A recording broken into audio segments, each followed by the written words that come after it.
we have given up ground as a church, as an ecclesia, as a body of Christ. We have given it away. It's not been taken from us. We have given it up. Babylon has no authority.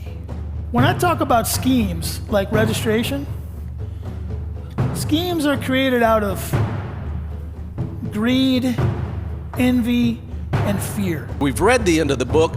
We know where the victory lies, and it lies in Jesus Christ. This is what I want to do with fear. Okay? We don't need it anymore. We are the ecclesia. This is a clash of two kingdoms. Because there is a science to registration. Did you know registration is an ancient thing? The Bible is replete with language that is martial, with language that is governmental, with language that is political. By the way, that word religion doesn't mean Buddhist, Islam, doesn't mean any of those things. It means Jesus freaks and holy rollers. We can mix church and politics, because my Bible tells me that the government will be on his shoulders.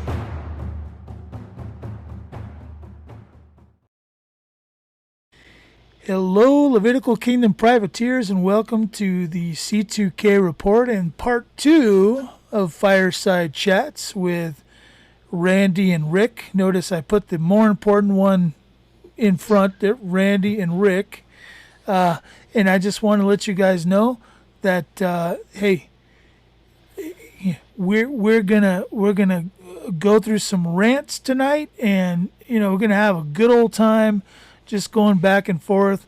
So sit back and just enjoy the show. But before we get to enjoying the show, let me introduce my guest, Randy Conway. Tonight he's got a cross on his hat, and he's got his lumberjack look. So, Lumberjack Randy, welcome to the show. All right, good to go. But the only thing about Fireside Chats, Rick, there's probably some regulation against having a fire here, so we may get in trouble. Probably. Good thing we don't really care about statutes. That's a fact, Jack. Yeah, right. So tonight, we're going to get into some conversation, but we do have some interesting announcements. A lot going on at the Ecclesia Holy Nation Council level, and this Friday, which would be 2 days from now, if you are a moderator of this holy ecclesia, please check your email. You have been given a room name for a special council meeting. You're not going to want to miss this one. It's going to be really, really, really special. And just so everybody else in the ecclesia knows, stay on alert. New announcements, new things are coming very, very, very soon. And Randy, one more thing I'll say before I let you react to all the things that I'm saying here. This week, some very important beta testing has been going on with our call center. So, guys, we're that close to some really, really special things. Yeah, actually some schedules even went out to beta test the schedules, how people, when people can be on and be available to the operators, and lots of not just testing, but practicing and going through scenarios and people becoming comfortable with the database. I got several things this last week from people that are requesting their emails and sending in their documents so that they know their house is entered in the database, because when that beta testing is done, we're online, we're live, and you want to be in that database. And for the things that you're describing that are coming very, very soon, and for those who were at our in-person meeting in Missouri Monday night, they had to look fast because I wouldn't leave it up long. And I made them all turn off their phones because I didn't want anybody snap at a shot, but they got a really fast sneak peek of some documents and things that are happening, just for the presentation of hope. That said, this is real. There it is. This is really, it's a real thing, and people were very encouraged to know that. Just like when we first started with the preamble, we went around to all the different states, and you shared that with them. And when we actually have a place where we're ready to take the next step, we want those moderators involved and knowing, so they can share with their people. And you told me some good things tonight about how many people have been through the legislative class, and the closer we get to actually functioning, people are said, well, I really need to take that legislative class because I need to know how to function in this, as an embassy of the holy nation. Yeah, good, exciting things happening. You're right. And it's hard to say very, very soon, because that's such a, like, what does that really mean? But Right. it's like, we're like kids waiting on Christmas, like it's never going to get here, and then suddenly it is, and that's where we're at. Suddenly it is. Yeah, we're there was a time we probably could say we were, months away. I don't think we can say we're months away anymore. So that's how close we are. Okay, so just everybody take a deep breath, take your positions, in case of, losing cabin pressure, mask will fall from the ceiling. Okay. So yeah, so we're that close. I want to urge you to continue to go to the state discussion groups. If your state doesn't have a discussion group, or if you don't know when your state discussion group is, find any discussion group you can find and get on it. Okay, because guys, a lot of stuff happens on those discussion groups that's vital for you. And if you want to learn how to naturalize yourself to this ecclesia and what it's going to take to be naturalized to the ecclesia, Florida, go to shopyourfarm.com, go to video conference, and on Tuesday night at 7 o'clock Eastern, type in Florida as a room name and get on that Florida call, because the moderator for Florida is going through a checklist of how to get your stuff uploaded to the database, what things need to be uploaded, what things need to be done in what order. Okay, so very, very good stuff being talked about in that group. And so get on there and listen and get to be a part of that discussion, because we're at the starting line and the gun's about to fire. And for those other discussion groups, Rick, here's an idea. This actually came up in our discussion group. Different people have different skill sets. God has gifted his people. God has empowered his people, and he gives them, innovative ideas and skill sets. And as we watch people gather, we saw one gentleman teaching another gentleman at a point that he was having trouble, and another lady teaching another lady at a point she was having trouble, and that was going on until our meeting started. And it just came to us that we're going to get people who are comfortable in a particular area. Say, if you get stuck at this point, this man is willing to help you through the next steps. This lady's willing to help you through the next steps, and really bringing the community together rather than coming in, sit down in a chair and listen to some guy talk. They're interacting with each other and helping each other, and that's the way it's supposed to work. Get in those state discussion groups. Let's teach each other, learn from each other. Come now, let us reason together and figure this stuff out. Amen. That is exactly right. And I have learned as much from the people that I've attended state discussion groups with as they have from me. And I steal everything I know from Randy. So, that's pretty much how that works. But Yeah. I'm glad I got my boots on underneath this desk, bro. is it getting deep over there? Yeah, it's getting deep in here. You're gonna put this fire out. So let me go here, Randy. Let me ask you a question. Uh-oh. Yeah, I think you can answer this one. Some people, when they hear about what we're doing, they react in this fashion. They say, "Ooh, you're going to get in trouble for that.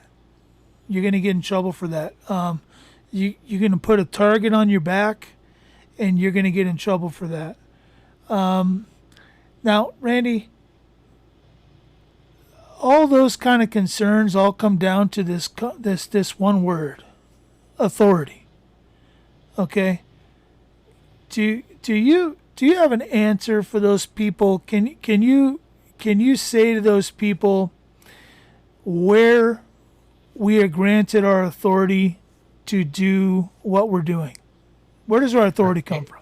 I can't answer that, but I'm going to preface it with someone else before I get to the real answer. There's a prolific writer, wrote the greatest portion of the New Testament. He said these words. He says, "I'm persuaded that my God is able to keep everything that I've committed unto him against that day." And if you have that assurance and you have that knowledge, it's not just a belief, it's an assurance and it's a knowing. I know whom I have believed, and I am persuaded that he is able. And if you are persuaded that he is able, then you know that he is able to exercise all the authority in heaven and in earth that belongs to him, according to Matthew 28:18. That answer was way too short. Can you expound on that a little bit there? No. But really, see, people struggle with this concept, Randy, because, they perceive that Babylon operates on some degree of authority that's been given to them by us. Okay? Now, in a sense, that's true because contractually we've given them authority. We've entered into all kinds of contractual relationships with Babylon, and in governing those relationships that we've contracted into, they do have some authority. They have authority based on those contracts.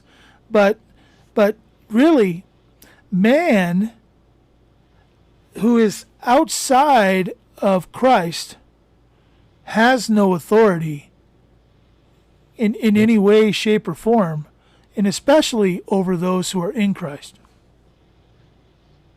Absolutely. And we've repeated that continually since day one, that all authority belongs to our King. But those contracts you're talking about, those were deception. Those were done through deception.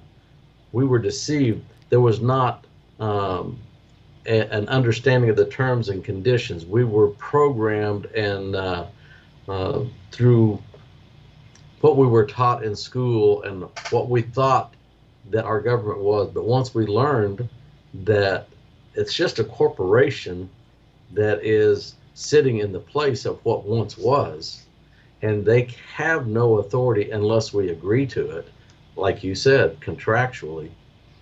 But those outside of Christ have no access to the authority that belongs to Christ either, if they're outside of Christ. So those of us who are in Christ, as ambassadors of Christ, we have got to get over what's going to get me in trouble and biting our fingernails. We have to be persuaded that he is able. So why do we, and I'm asking you another question, I guess this is Uh-oh. Randy answer the questions night until you throw one back at me. Why then, Randy, are we, let me use your word, persuaded? Why are we persuaded to create some kind of a governance outside of Christ? Why do we always do that? Why do we create governances outside of Christ and perceive that because we've declared it as so, that somehow it has authority? Are we really that enamored with ourselves that we can do that kind of thing? That's what's the saying? That's the $64,000 question, because we've done it from the beginning. We get lied to and go, oh, that looks good. Yeah, let's. I want a king. Everybody else got a king. I want a king. You know, I don't really know the appropriate answer to that. We were told to be on our guard that we're not deceived, but we have been deceived, and we're deceived into believing that the usurped false power that the enemy has is over God's people, and it never has been over God's people. It's real in that we have agreed to it. I mean, even through the history of the Bible, when the people abandoned God, there were real nations that came in and led them off into captivity. It happened. But they were deluded into abandoning their God and accepting something other than the true and living God, accepting something other than the King of Kings, accepting something that is it was nothing more than low-hanging fruit that was tempting, and they accepted. And it reminds me of what you've taught in regards to benefit. The corporation that we refer to always functions to benefit the corporation, and yet we assume, presume, or believe the lies that they have a certain power because they express that power through the injustice system. They express that power through, all the regulatory agencies and taxation agencies and on you can go. They express that power. But if it's the story of the ants and the grasshopper, when the ants figure out how many of us there are, the grasshoppers are going to run away. Speaking of a children's movie, that's just the way it is. But it is a usurped power, and there is no power on earth greater than the king. I mean, I was reading in Amos tonight, and he speaks about the power it took to create Orion and the universes and the earth and all this, and you people are chasing after wood and stone, and there's no greater power. And it's really the same thing. We're chasing after wood and stone because they're going to give us a benefit, and as ambassadors of Christ, we have to be working to see that the kingdom receives a benefit. But when this false power says, I'll give you a little benefit if you if you vote for me, 2 chickens in every pot, I'll give you a little benefit, and we sell out cheap. We sell out cheap. Silver is hot. It is real money. It is God's money. So I encourage you to get your Liberty Dollar account now. The big commercial price manipulators have thrown everything that they had at silver over the past 5 days, and still the silver price remains strong. Get your silver account now. Help Liberty Dollar folks get to the 3,000 mark. My whole family has an account, and I encourage you to please get yours now. We need you. You'll be really glad you did. Watch what happens with silver. Thanks.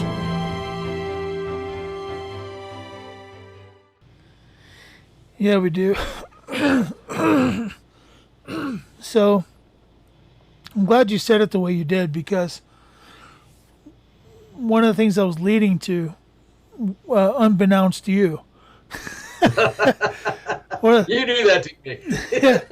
One of the things that we were leading to was this concept of who we are in Christ. So when we come into Christ, we become new creatures, correct? Correct. And those new creatures are vassals of the kingdom. Just like when you're born and a fiction is created in your name that's all capital letters, that's a vassal of the state. Okay? Right. It's a vassal to be used by the state to benefit the state. Okay? Exactly. When we become new creatures, we become vassals of the kingdom that's used by the kingdom to benefit the kingdom. Yet, right. We don't ever use it that way. We never use it that way. The way we always use it is we say, hey, we spiritualize it. We make it into this thing where one day, when we finally get there, when the roll is called up yonder, right? That's how we do it. We justify it as, hey, one day when we get there, we're gonna be walking the streets of gold, and we're gonna, be able to throw our crowns at his feet. I've heard so many different phraseologies about how great that day is going to be. Yet we've been empowered as new creatures to become what? Let's roll through it here. Ambassadors, ministers of reconciliation, vassals of the kingdom of God, sons, heirs of creation, vice regents. Yeah, vice regents. A holy nation, right? A royal priesthood, priest. right? Yep. We go on and on Chosen. and on. Overcomers. I mean, we could More go than overcomers. More than overcomers. We can go on and on and on and on with things that have been literally rained down on us, titles that have been rained down on us as far as new creatures. But what do we do with a new creature hood? What do? We spiritualize it and say one day. Right. Yeah.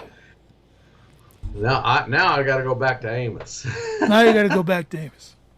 Okay, I know this is an Old Testament prophecy, and it was speaking directly to those people and what was prophesied happened to them. But I also read that God is the same yesterday, today, and forever. Jesus said, I am the same yesterday, today, and forever. He doesn't change. So if there was a principle applied in speaking to those people, I have to think that the same principle is going to apply as he's speaking to us. And he's talking to the Hebrew nation, and he says to them, seek the Lord and live. So you started out, that's going to get you in trouble. I think when I hear seek the Lord and live, if I don't seek the Lord, then I'm not going to live. I think that's a bigger trouble than than seeking the Lord. Seek the Lord and live. He said, otherwise he's going to break out like fire in the house of Joseph and devour it with none to quench it. And he says, oh, you, and he's talking to the people, so you who turn justice to wormwood and cast down righteousness to the earth. Then he speaks of himself, and he says, he who made the Pleiades and Orion and turns deep darkness into bright morning, the dark and darkens the day into night, who calls for the waters of the sea, pours them out on the surface of the earth. The Lord is his name, who makes destruction flash forth against the strong, so that destruction comes upon the fortress. And he goes on, because, and this is where I'm getting to, this is why he's talking about he can make this destruction, and he can reprove those who hate him. And he says in verse 10 of Amos 5, you hate people who tell the truth. And he says, therefore, or that's the because. Therefore, because you trample on the poor, you exact taxes of grain from him, you have built houses of hewn stone, but you shall not dwell in them. You have planted pleasant vineyards, but you'll not drink their wine, because I know your transgressions, you who afflict the righteous, who take a bribe and turn aside the needy at the gate. And on he goes, and he comes back to his point he started when he says, seek me and live. He comes right back to that point, says, seek good and not evil, that you may live. And so the Lord, the God of hosts, will be with you. If that principle applied to them, I have to believe if he doesn't change, yesterday, today, and forever is the same, that principle is still applicable for us. We got to seek him, seek righteousness, seek truth, seek justice, and know that he promised reward for those who seek him. In fact, the New Testament says those who seek him will find him. Those who draw near to him, he'll draw near to you. If those promises be true, are we persuaded that they're true? Are we afraid that Babylon has more authority than our king? And therefore we're going to say, yeah, but I got to do this because Babylon said so. Right. Yeah. I think it's plain as the nose on your face. There's a principle to be applied. Yeah, and when you talk about principles, I mean, I don't think we should hesitate for a minute to understand that principles apply from the foundation of creation until the end of time. Because let me give you another one just as an example. So when God coming out of the garden laid down the law, saying that we were not to intermarry with Canaanites, right? The Canaanites and the children of Adam were not to intermarry because corrupted seed lines. Yeah. Yes. Okay. Because of all the problems with genetics and mystery religions and all that kind of stuff. The watchers, it all goes into that pot. It all goes into that pot. In the New Testament, it tells us not to be unevenly yoked. So it's the same principle. It's just been reiterated in a different way, because rather than worrying about what culture somebody comes from, that doesn't matter anymore. Anybody can be saved, but the principle is don't be unevenly yoked. In other words, the person that you're yoked to, you need to be, of the same. You need to be of the same spirit. Okay, you need to be so. So you need to make sure that the other person is a Christian, has the same worldview that you have, those kind of things. So, these are fundamental, principles that are founded from the very beginning and all the way through time. So, and the things people seek after haven't changed either. What you just described, you've got to go to Genesis 6 and the watchers that came down and they took women and the Nephilim were born, and we've got this corrupted seed line, and men have sought that forbidden knowledge ever since. They're still trying to. That's the entire transhumanist movement, the Ubermensch, the Superman, there is a search for the DNA of the Nephilim, of Gilgamesh. That forbidden knowledge and the Holy Grail, the shroud of what do they call it? Turin. Turin, and you go on and on and on. It's always striving to find something that we really don't have to know. We really shouldn't know. It doesn't matter. Those things don't matter.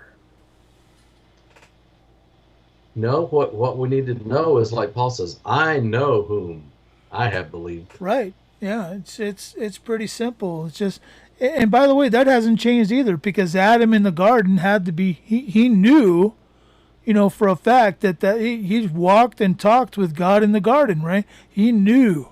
It was a fact. He was persuaded. There was no question in his mind. But I as I read that, I see truth thrown in the streets and righteousness thrown to the earth, and there's no justice. We were talking before we started, some things that had gone through the news about some arrests that had been made, and we're just like, this is nuts. This is literally, you couldn't have made a movie script and anybody think it believable. Some of the things that happened in regards to how justice is literally cannot be found. I should look that verse up. It says that truth has stumbled in our streets and justice cannot be found. It's evident. If you're surprised by the news anymore, I mean, you really can't be surprised by that stuff anymore, Randy. It's getting to the point where, you know how they say, what is it? Fiction is, what is it? Truth is stranger than fiction. Yeah, truth is stranger than fiction. Tell me that's not the case. Oh yeah, right. Absolutely. And what's the old saying? That the more things change, the more they stay the same. And but Solomon said that. He said, "There's nothing new under the sun. What has been will be again." Right.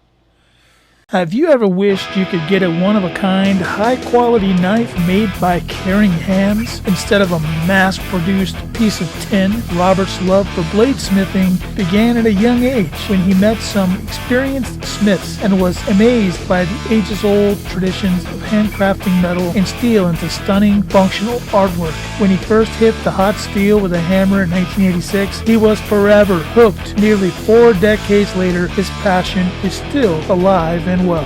Robert's love and appreciation of the marvel of God's awesome creation grows even more every day. For Robert, making useful heirloom tools for others is an honor and a pleasure too. Every one of Robert's knives are one of a kind, handcrafted, one by one. Following long traditions of old school craftsmanship, he uses simple carbon steel for his knife, which epitomize the best quality steel has to offer, including ease of sharpening, keenness of edge, incredible strength, and great edge holding ability. With proper care, your Robert Gardner built knife can be passed down through your house for generations. Remember that iron sharpens iron, and may the double-edged sword, which is the word of God, make your path plain before you, now and forever. Robert Gardner, bladesmith, is a mission of Gardner Ministries. Gardner Ministries at yahoo.com. That's Gardner Ministries at yahoo.com.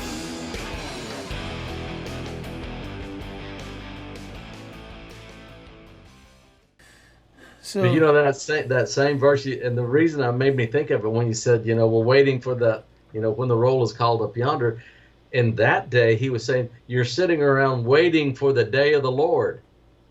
Is exactly what he told me. I could go back and read it, but I won't for sake of time for the show. But literally, Amos 5, he says, you're sitting around waiting for the day of the Lord. It's not going to be good for you when it comes. And we're still waiting for it, Randy. And we're still waiting, yeah. In fact, there's entire, movie series and book series that try to picture what that's going to be like, because like your clothes is folded on the ground and you're gone, that type of thing. Which brings us to why we're even doing the C2K report, Rick, and why there is an embassy and the holy nation, because he didn't say, as he's warning those people back in that day, you're waiting for this day of the Lord. And I'm not saying not to hope. I'm not saying that at all.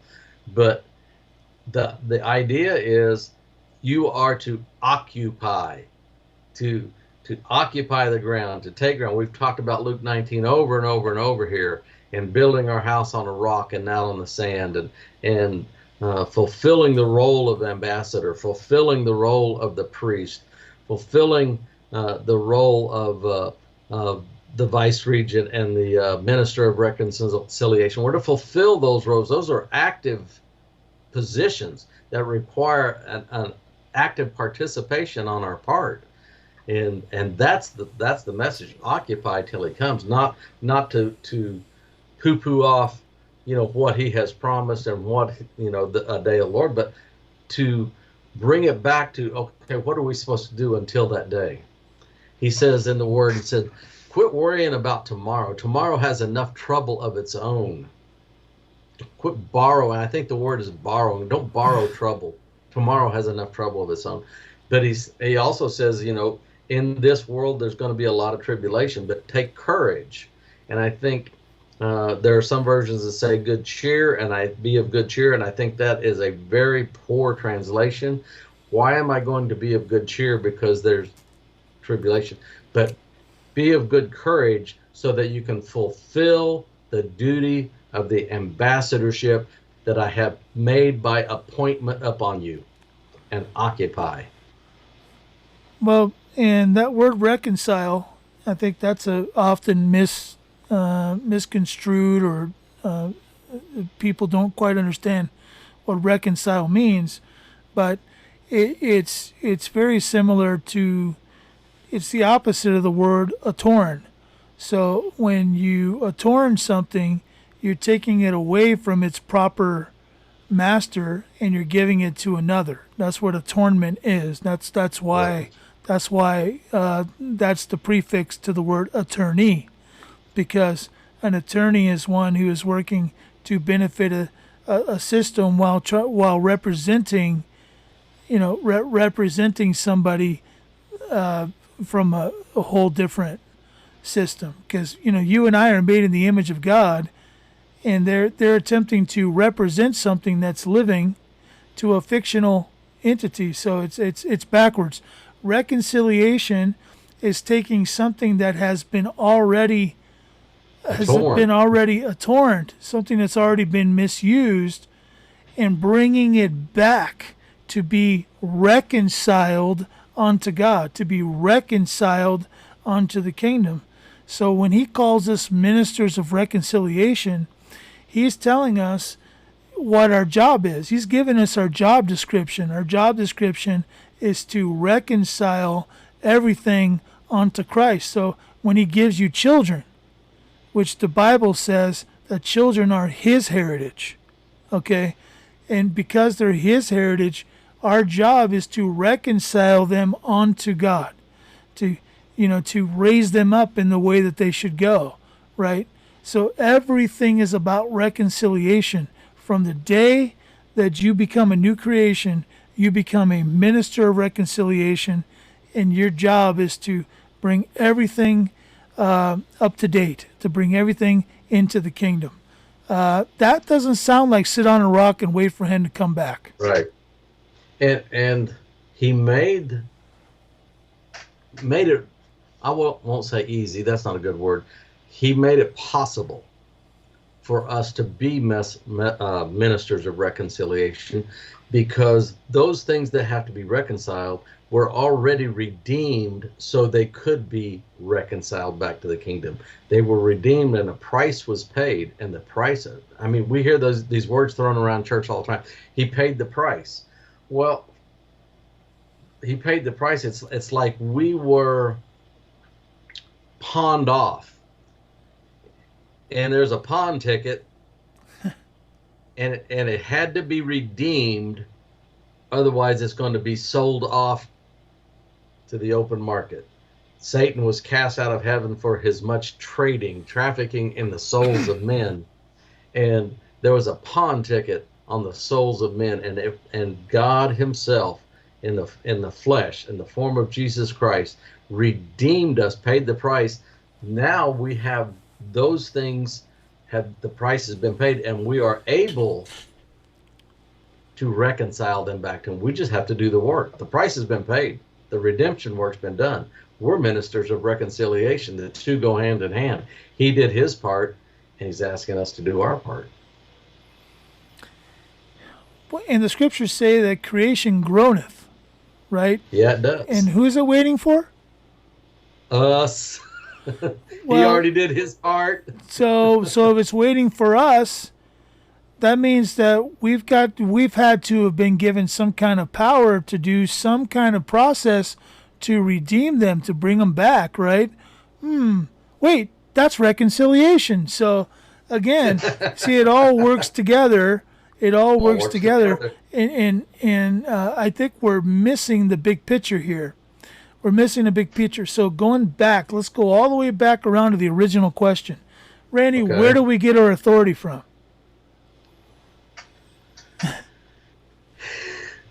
We are nothing until we are made a new creation in Christ, and Christ holds all authority in heaven and in earth. It is our King. He holds all power, all authority. His laws are just. His laws are righteous. His hope is real. He is able to keep his promises, and he's able to keep that which we commit to him and reconcile back to him. It won't be lost again. And since he's the one that holds all the authority, and since he's granted that authority to his new creatures and given them the ministry of reconciliation, Randy, that tells me we have nothing to fear. That tells me that Babylon doesn't have a target on our back. Babylon's always had a target on Christ's back. They hate him. They hate him. Okay?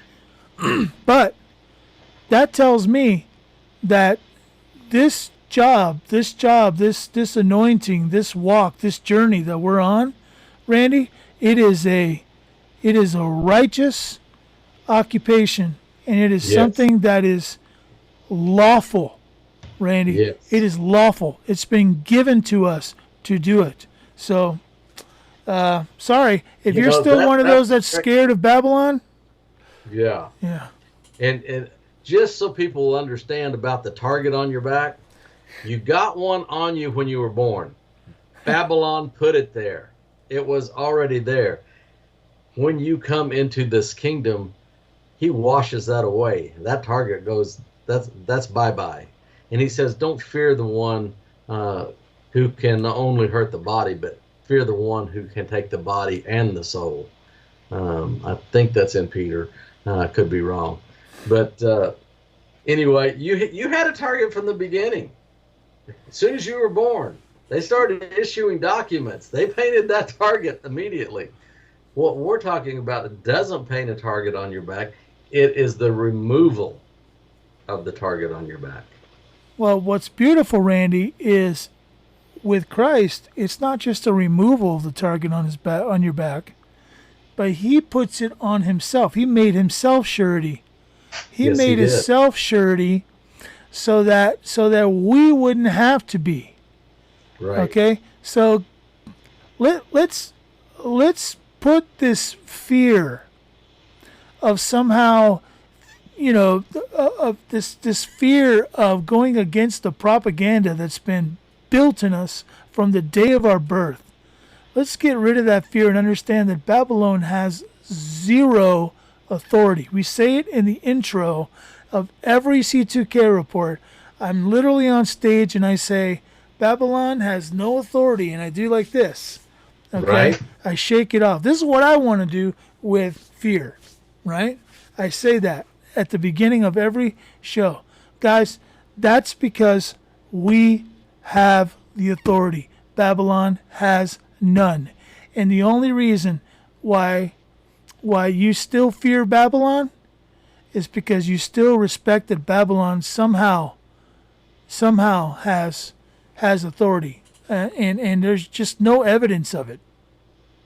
And we've not been given a spirit of fear, but of a sound mind. And without even realizing it, Rick, we have laid a foundation over many shows talking about the agency to that authority and the law of agency and what that means. And you're not an ambassador without agency. You're not an ambassador without the appointment, which we have that commission. All the things are there. We've been laying this foundation for what getting ready to, as you said in the opening, very, very, very, very soon. We've been laying a foundation, and now we're talking about time to like you said, shake off that fear. Shake off that fear. Quit talking about the target. And there's a lot of misinformation, Rick. It came to my attention today. And I'm thinking carefully how I'm going to put this. There's misinformation coming about the Holy Nation and the C2K report. And if I do what those guys are doing, then I've got to give this up. And I've got to do, this other thing, and I've got to, you know, and they're mixing it in, and we've talked about mixing things. I've got to do these certain documents that they're getting from some other patriot group, and for the sake of clarity, we've been laying foundation, and now we're doing these. We're not planning, a show what we're going to talk about. We just sit down and start having conversations, and part of this conversation is we've got to get everything onto that narrow path, and don't look to the left or the right, and put our eyes on the King, and know whom we believe, and know that he is able to keep that which we've committed to him unto that day, and commit ourselves into the service of the King, to being bondservants of the King. There's one we left out a while ago, and fulfilling the role that he has paved the way with his blood for us to fulfill. Welcome to Stone's Throw Acres. If you enjoy nature as God intended it, you'll feel right at home. Here on this ranch, work and play are one and the same. We enjoy working in and with God's nature, not against it. We wouldn't be telling you the truth if we said it was easy, but the fruits of our labor are worth every ounce of effort. We are excited to show you our little ranch. Join us at www.shopyourfarm.com and find the store at Stone's Throw Acres. There, we will supply you with nutrient-dense foods at a fair price. Here at Stone's Throw Acres, our mission is to work with and not against God's nature, to restore the soil's health and give life-giving properties. As we achieve this mission, we work towards our vision in providing an opportunity for all people to have nutrient, natural, dense foods at a fair price. Come to Stone's Throw Acres today at shopyourfarm.com. Yeah, and I'll tell you what,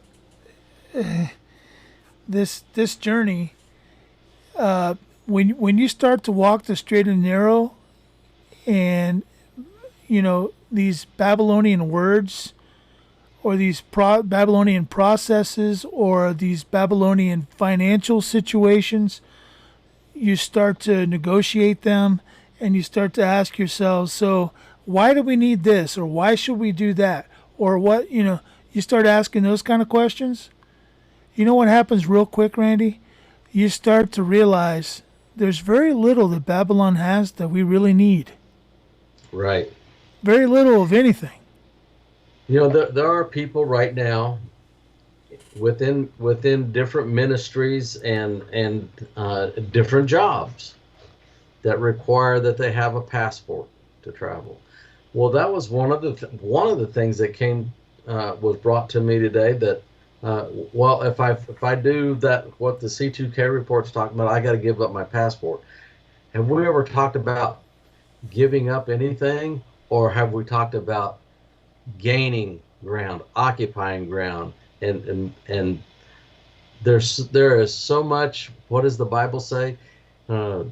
Test me and see if I won't open the windows of heaven and pour out a blessing on you. He's told them back in Amos, where we were talking a while ago. He said, seek me and live.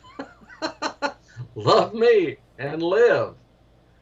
That should dispel our fear. Yeah, you know what? Next week, if you guys come back next week, we'll talk about all the stuff you have to give up, like passports and all that stuff. Okay, we'll talk about that. Although if you come back next week and you're looking for us to talk about things you have to give up, like passports, we may never get to it.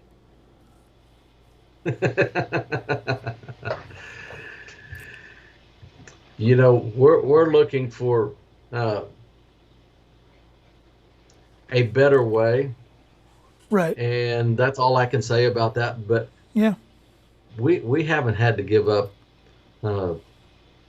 anything other than lies and sin, killing, and transgressions, stealing, and destroying, and tyranny, and like you said, his yoke is easy and his burden is light, and he loved us enough that he paid that price, and once it was paid, the Bible uses a present tense language to say that he is king. He says the kingdoms of this world have become, not are going to be, have become the kingdoms of our God and his Christ. Yeah. So, let's wrap it up. If you're sitting on a rock, waiting for the return of Christ, staring towards the eastern sky, because somehow Lindsay Book told you that when you see China here and you see Russia there and you see Israel over there doing this or doing that, you better be ready, because they're going to march on this and they're going to march on that, and there's going to be war, rumors of war and all this kind of stuff. If you've been reading that book, put it down, take a match, throw it on the book, use it for a little heat, in the wintertime, and wake up, because you have a responsibility in Christ today. He did not give you the title of reconciler just so that he could give you a title. So it's just to bequeath some kind of a funny title on you. He gave you a title of reconciler so you'd go out and take land and actually capture property and bring it back to him, because it all belongs to him anyway. All creation is groaning, waiting for the sons of God. So here we are, and we invite any and all sons and daughters of God to come into this ecclesia. We did not build it to govern people. That is not what this is about. We're never going to tell you what to do.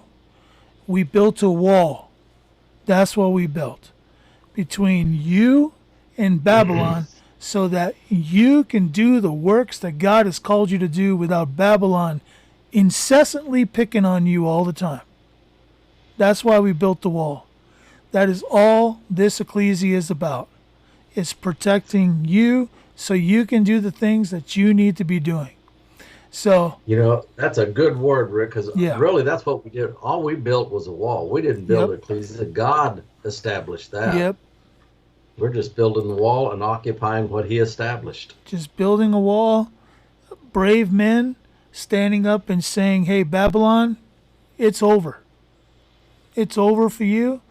The ecclesia is here, and we are going to promote the kingdom of God on earth as it is in heaven. Simple.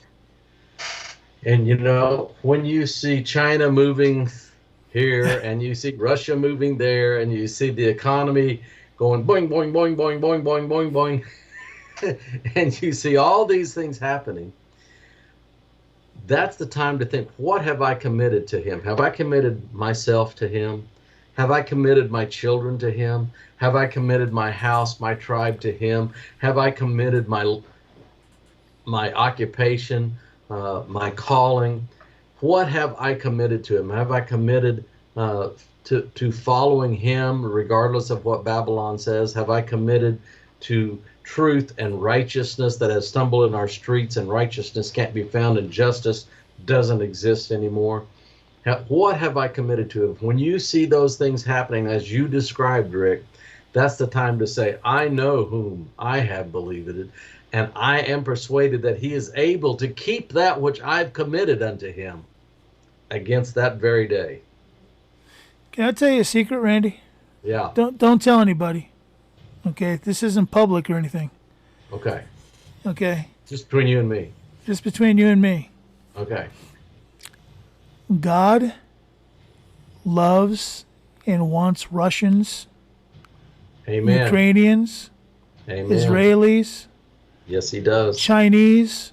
Yes, he does. Okay, and guess what? There are people in all of those countries who love Jesus back. Yes, they do. And you know something? What's really interesting, Randy? That never shows up in Hal Lindsey's books Or the evening news. or the evening news. Dan Rather never got to that point. Right. Okay? But my point is this. stop trusting what you hear and start just leaning on the everlasting arms. You ever heard that song? I've heard that song. Yeah, just lean on the everlasting arms and stop listening to the junk that's out there. Stop, trying to figure out where the Ark of the Covenant is. Okay? Stop trying to figure out, is that Jesus' blood that dripped down underneath that hill of Golgotha and touched the ground? And stop worrying about that stuff. Okay? Stop worrying about that stuff. All that stuff is just there for more and more opportunities to be distracted. It's going to become something to worship, or it's going to become something to distract us from the things that we're supposed to be doing. So just ignore all that stuff and let's just move forward with the ecclesia. Let's move forward doing our reconciling. Every time you purchase something, bring it onto the Lord. Every time that you are given something to look over, bring it onto the Lord, and let's reconcile one piece of Babylon at a time until the point that we have an ecclesia infrastructure running on earth as it is in heaven, so that you and I can benefit the kingdom, and so that we can leave it to our children and our children's children as an inheritance. And the Bible says that a wise man leaves an inheritance to his children's children. That is the biggest inheritance we could leave. Not $1 billion. That's going to be like $100 in 100 years. Okay? That doesn't matter. What matters is reconcile everything unto the Lord. You see this hat? You see this hat? You see that logo right there, TWA? That is a wrestling ministry that intends to reconcile the entire profession of wrestling onto Jesus Christ. That is what we're all about. That's what I'm building. Okay? So pick your piece. Ask the Lord, what is my piece? What am I supposed to be doing? What's my ministry? What do you want me to reconcile to you? And then get at it. Okay, now I got to answer your first question. What was my first question? Is this going to get me in trouble? Oh, boy. Psalms 56:11 says, "In God I trust, I shall not be afraid. What can man do to me?" Psalms 118:6 says, "The Lord is on my side. I will not fear. What can man do to me?" And I'm reading it verbatim. Hebrews 13:6, back into the New Testament, the writer says, "So we can confidently say," with confidence, we can confidently say, "The Lord is my helper. I will not fear. What can man do to me?" If he be for me, who can be against me? Who can be against me? Boom. So, hopefully, this Fireside Chat number 2 has been encouraging to you, has brought you to a place of maybe even seeing the world a little bit different than you did before. Hey, I don't object to any of that. You can see the world however you want to. But I just want to thank you guys for watching. Would you do me a favor and pass these gems on to your best friends, your worst enemies, your relatives, your cousins, your aunts, your uncles, whoever. Would you just pass it on, please? And especially, if you guys really want to see something really special happen, take our Romans 13 episode and pass that around everywhere. Get that out there as far as the eye can see, because I think people need to come into an understanding of what Romans 13 really, really means. Because, guys, that's where the real fear comes from. Is there's a lot of people out there that still think if they disobey this corporate construct, that somehow they're violating the scriptures. So, with that said, Randy, I want to hand it to you for any kind of closing thing that you have, whether it's a poem or a firefly which just ran across my screen. All yours. Well, Rick, I am at this juncture totally confused. Am I supposed to be silent or express my views? I thought the color of my skin was of no concern, but according to the liberals, I have more to learn. I didn't realize that there was supposed to be preference. I searched the Bible to find where we give particular men precedence. I couldn't find instruction there to suppress my brother. I only found instruction that we should love one another. I have been looking for the instruction on how to be less white. It seems I'm being told that condition is a blight. But I have found naught except to be who God created me to be. His plan seems best, and my steps were written from eternity. I seek or desire no ill upon another person, and I am convinced this is some injurious coercion. But I cannot question this ideology, which appears baseless, for the question is also considered to be racist. And I'm horrified at my core by human trafficking, but I'm told that's conspiracy and it isn't really happening.